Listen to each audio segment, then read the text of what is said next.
Hey, what's going on, everybody? It's Matt with the DPI podcast. We've got a good show again tonight. Lots of news, whether it be about Disney Halloween, Disney Christmas. We've got tons of stuff that is going on as far as news around the parks. So stick with us. We've got a good show. We'll see you here in about a minute.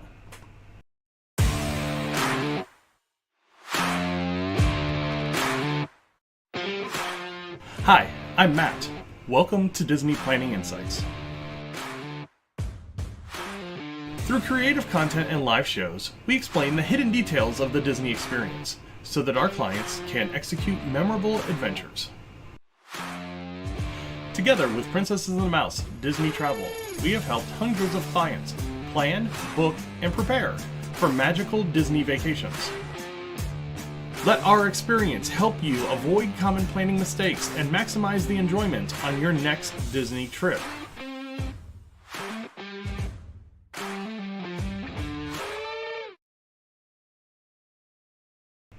Hey, what's going on, everybody? It is Matt with the DPI podcast. I don't know if we're going to have Peter on tonight or not. He was camping with his kids. We were going to see if we could hook up. But if not, we've got a ton of news to talk about. Like I said, in the soft open, we've got a little bit of Christmas. We've got a little bit of Halloween. We've got a little bit of 4th of July. We've got a little bit of a lot of different things. So, Peter's not coming on. So, not a big deal. Like I said, we've got a ton of news this week. So, relatively quick show without a top 3 or anything like that. But we are going to get through the news and kind of get into it in a lot of detail. So with that being said, let's go ahead and get into the news, and we will go ahead and just get into the timer, and we got 15 minutes on the clock.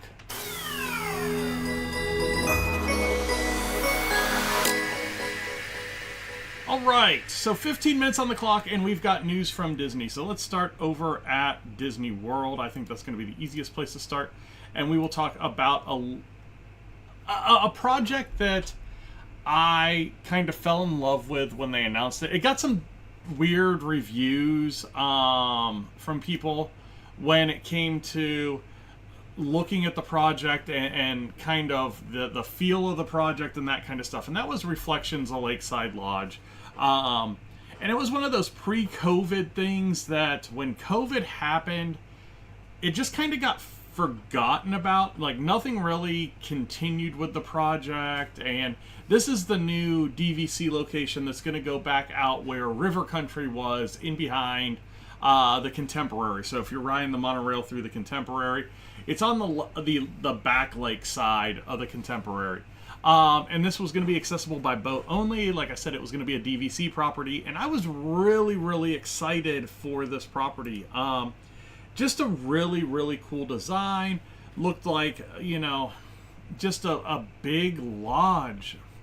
And not just like Animal Kingdom Lodge, but just a cool concept. Well, Imagineering filed extensions on permits related to this project earlier this week, which means that although it's not currently being built right now, it's still there. So it's something that could happen in the future. So, like I said, it wasn't people's favorite project or most anticipated project, but for me, I thought it was a really cool design and was really looking forward to seeing it possibly come to fruition. So the permits that were extended, let's see here, pertain to later breaking.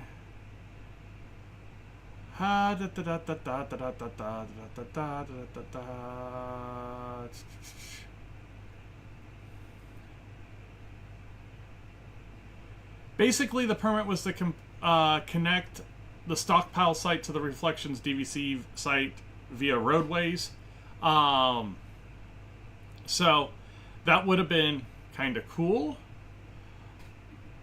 I still think that the best way to get here was going to be by boat, which would have been awesome, to have another resort that we could have got to by boat. And like I said, we still have a chance for it, but we'll see.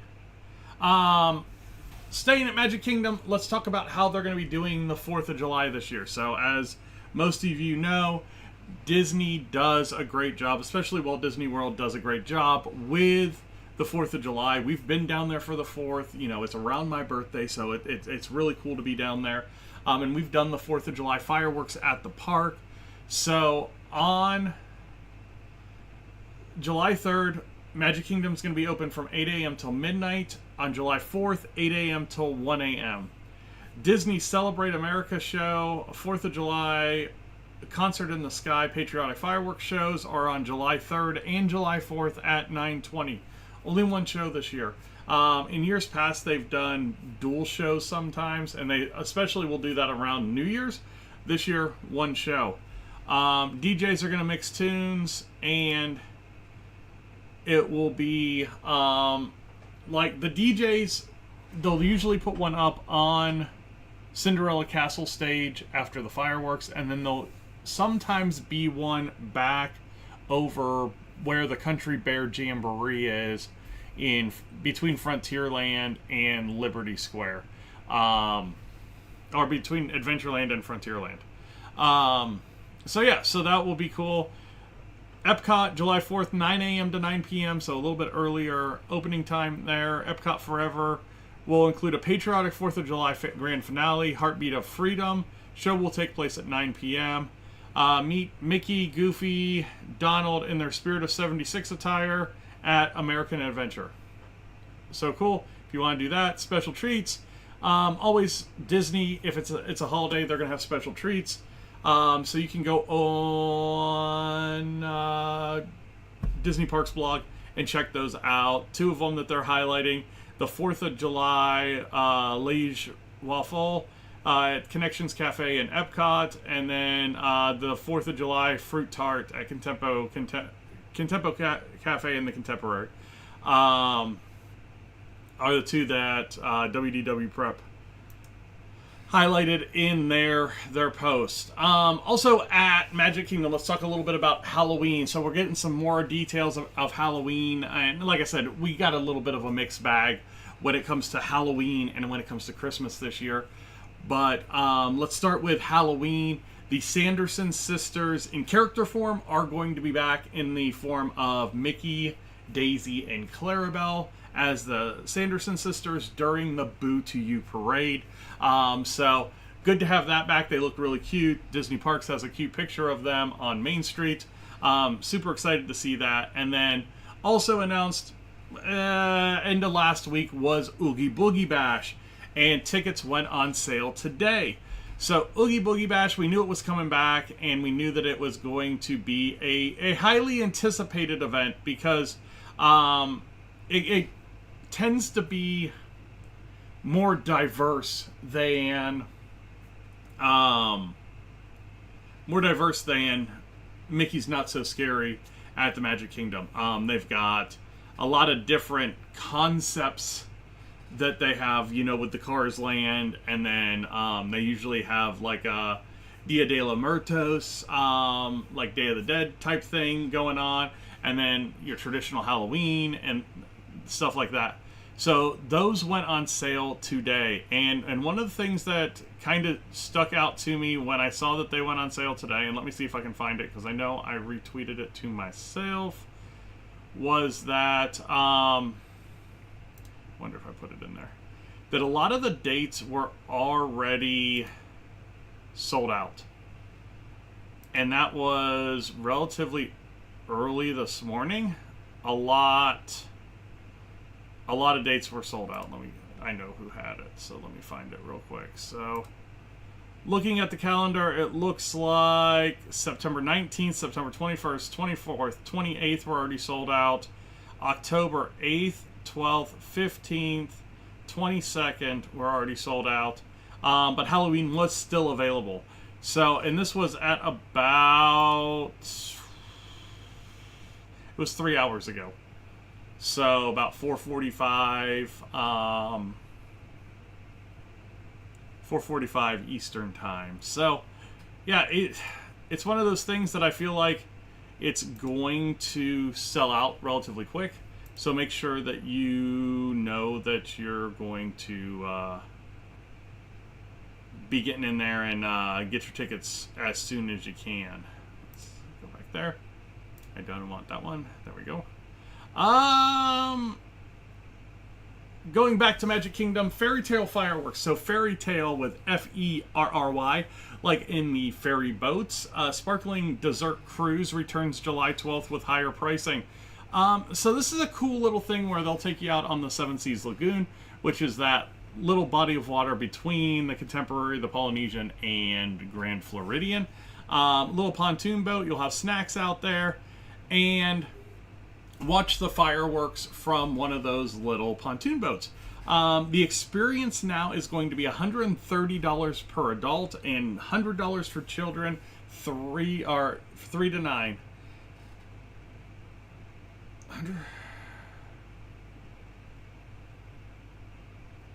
Up from $99 and $69 respectively.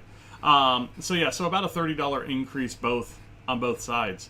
The experience is still going to be a stellar selection of international cheeses and delightful desserts crafted by our pastry team. Plus, you can choose from a selection of specialty drinks themed to the sparkling shooting stars of the fireworks. Alcohol options are available for guests 21 of ages and older. For kiddos, there's also an ultraviolet scavenger hunt. So whether you're sipping one of our signature drinks, nibbling on a tasty sweet, or discovering black light clues, you're part of the magnetic magic that makes this cruise so special and unique. So $130 and $100 for that adult, child. Again, Disney adults, $100 and $30 anybody over 10. Let's see, a little bit of rumor action. I don't know this is necessarily much rumor. They're not going to close Galactic Star Cruiser for good. They're not going to demolish it. They're not going to take that kind of loss on the property. So, Josh D'Amaro hinted that Disney has plans for the soon-to-be shuttered Star Wars Galactic Star Cruiser Immersive Hotel. Galactic Star Cruiser will close at the end of September. I would imagine that we are going to know what's going on D23. So, early September, they're going to have it out there, what this is turning into, and that kind of stuff. So, and this is what Blog Mickey says too. D23 event at Walt Disney World would be an opportune time to announce what's next for the space. It's got too much cool stuff on it to just go away. So it's not just going to go away. It's going to be doing something around the parks. Whether it is just turned into, a deluxe hotel where they add a pool and make it a Star Wars themed hotel, or if it's going to still have some type of experience, whether it be like a high-end dining experience or multiple high-end dining experiences. Yet to be seen, but I'm sure that they'll utilize the space in some way to where they can make some money off of it, because they're going to take a $300 million loss on this project at the end of the year when they close it. So that's a huge hit. Let's talk a little bit about Genie Plus. Genie Plus, if Peter was on, he would fight me on this, but I still hate the idea of Genie Plus.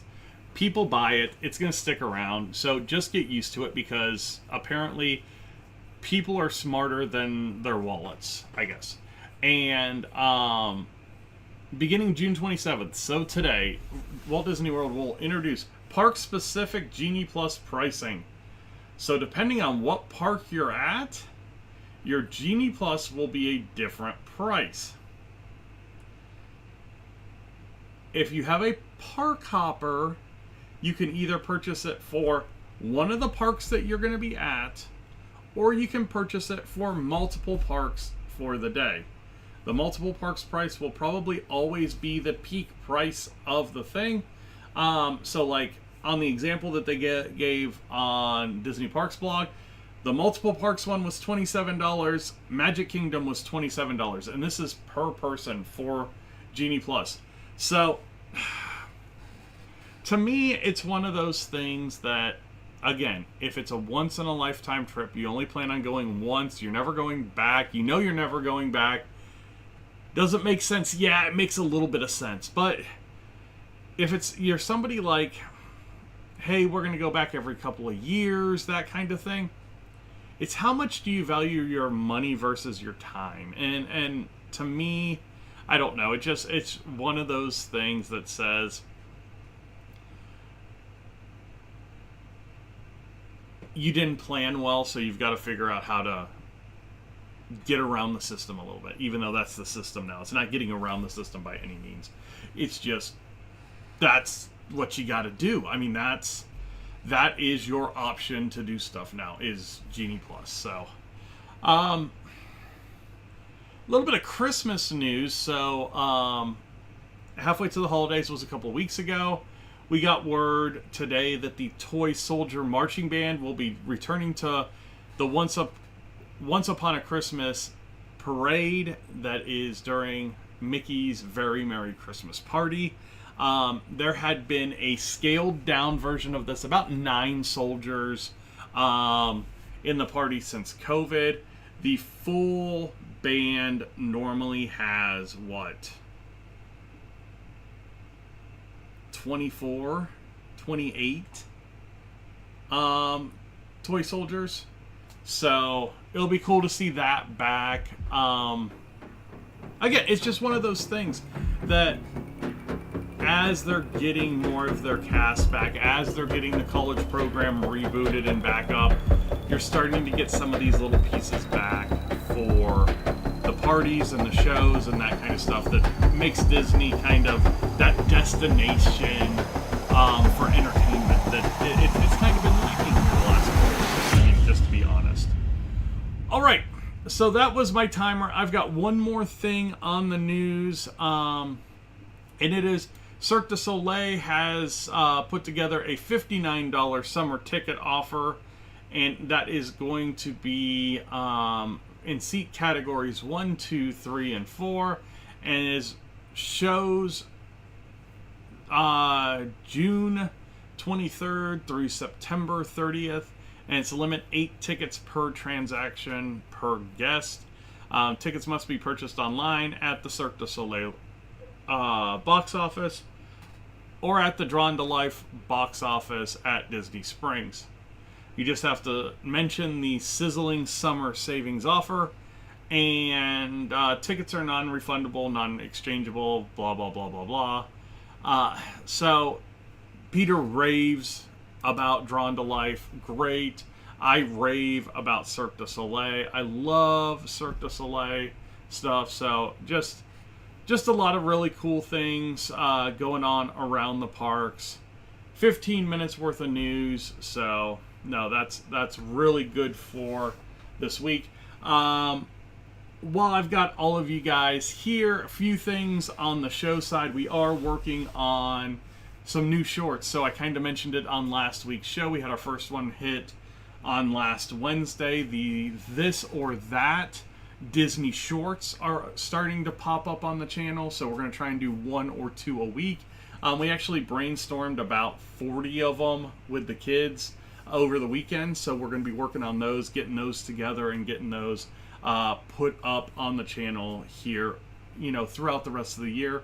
And then also what we've got coming at the end of the year, so probably after D23, is our client questions section is going to be transformed into a 10-minute discussion about a randomly drawn ride, a randomly drawn restaurant, or a randomly drawn hotel. So we're basically going to do the same thing that we do on the top 3. We're going to have 25 up, and we'll have them kind of grouped into, so there's, a good amount of each available. When one comes up, Peter and I will pull up the menus. We'll talk about menu. We'll talk about some of our favorites there. We'll talk about, you know, how we feel like the availability or the ride wait times, or, you know, just what would be important in choosing this item to be part of your Disney trip. And that's going to start, like I said, sometime in September. So, should be pretty cool. I just had something pop up. What was that? I'm thinking it was there. But, alright. Well, hey. No Peter tonight, like I said. Relatively easy show. If you're looking for us, we'll give you everything that you need to know in the outro. So, thank you guys all for watching tonight. If you guys do have any questions, definitely reach out at one of our social media accounts. They've been scrolling through the bottom. We're on Facebook, we're on Twitter, we're on Instagram, we're on YouTube, all kinds of different places. So you can drop us a comment there. You can instant message us on those platforms, all those types of things. But you guys all have a great week, and we will talk to you next Tuesday. So let's get into the outro.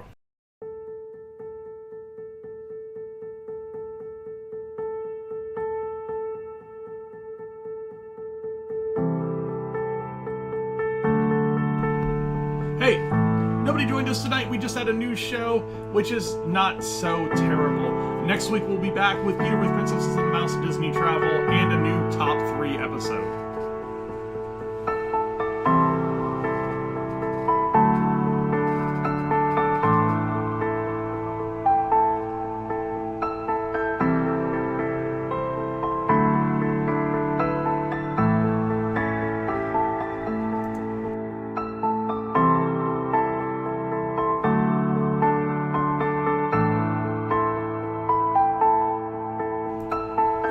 On social media, you can find us on a lot of different places. The easiest over on Facebook at DPI Podcast, or over on Twitter at Disney Insights. The YouTube channel is where we post all of our stuff, so if you want to see some of the ride videos, reviews, that kind of stuff, the Disney Planning Insights Podcast is the place to go.